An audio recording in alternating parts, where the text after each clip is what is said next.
Hello everyone. তো Sunday special আমাদের আজকে হচ্ছে চিলি মাশরুম পানির, সেটার রেসিপিটাই আমি তোমাদের সাথে আজকে শেয়ার করব। প্রথমেই আমি মাশরুমগুলোকে ভালো করে ধুয়ে কেটে নিয়েছি। দেন এখানে রয়েছে ক্যাপসিকাম কিউব করে কাটা, পেঁয়াজ কিউব করে কাটা। এখানে তোমরা চাইলে রেড বেল পেপার আর ইয়েলো বেল পেপারও ইউজ করতে পারো। আর এখানে রয়েছে টমেটো কুচি বা কিউব করে কাটা, রয়েছে আদা রসুন কুচানো আর কাঁচা লঙ্কা। তো রান্নার জন্য আমাদের কিছু সস লাগবে, সেগুলো হচ্ছে soya sauce, red chilli sauce, এখানে রয়েছে গ্রিন চিলি সস, আর রয়েছে ভিনেগার। আর এখানে আমি পনিরও কেটে রেখেছি কিউব করে, বাট সেটা ভিডিওতে আমি অ্যাড করতে ভুলে গেছি। তো চলো, প্রথমেই আমি মাশরুমটাকে একটা বাইন্ডিং করব।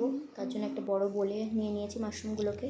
এখানে দিয়েছি 2 চামচ কর্নফ্লাওয়ার, 2 চামচ ময়দা, সামান্য হলুদ গুঁড়ো, লঙ্কার গুঁড়ো আর একটু ব্ল্যাক পেপার পাউডার, জাস্ট স্বাদের জন্য। তো এটাকে আমি ভালো করে মেখে নিচ্ছি শুকনো করে। এবার আমি কড়াইতে সাদা তেল বসিয়ে দিয়েছি গরম হওয়ার জন্য। মাশরুমগুলোকে আমি দুটো বা তিনটে ভাগে ভাজবো, যাতে তার প্রপার ভাজা হয় আর একটা গায়ে আর একটা লেগেও না যায়। মাশরুম পনির দুটোকে আমি ভেজে নিয়েছি। তেলটা সামান্য একটু কড়াই থেকে তুলে নেব, অল্প একটু তেলে দেবো রসুন কুচি, সামান্য একটু নেড়ে নিয়ে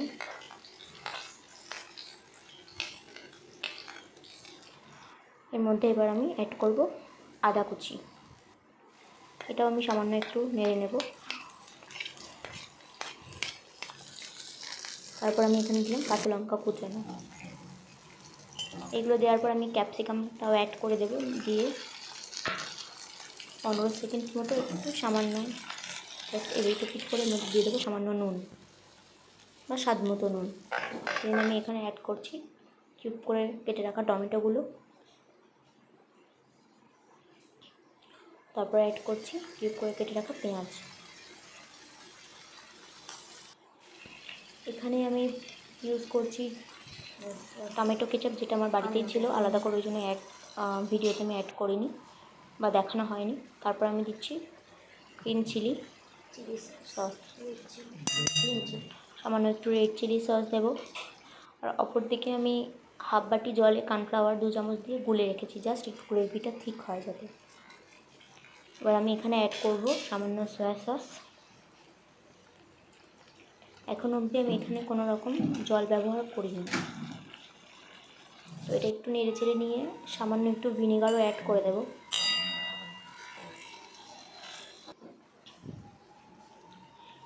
এরপর আমি কর্নফ্লাওয়ারের যে জলটা যে গুলিয়ে রেখেছিলাম এটা আমি দিয়ে দিলাম।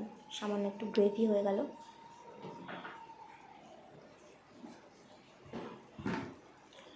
এরপর আমি মাশরুম আর পনিরগুলোকেও অ্যাড করে দেবো। একটু জলও অ্যাড করছি যাতে গ্রেভিটা একটু ঠিক হয়। তো প্রায় আমাদের রেডি। একটু ফুটিয়ে নিলেই আমাদের চিলি মাশরুম পনির রেডি। তোমরা অবশ্যই ট্রাই করো, তো খুব ভালো হয়েছিল। আর ভিডিওটা ভালো লাগলে লাইক অ্যান্ড সাবস্ক্রাইব করে পাশে থেকো। টাটা।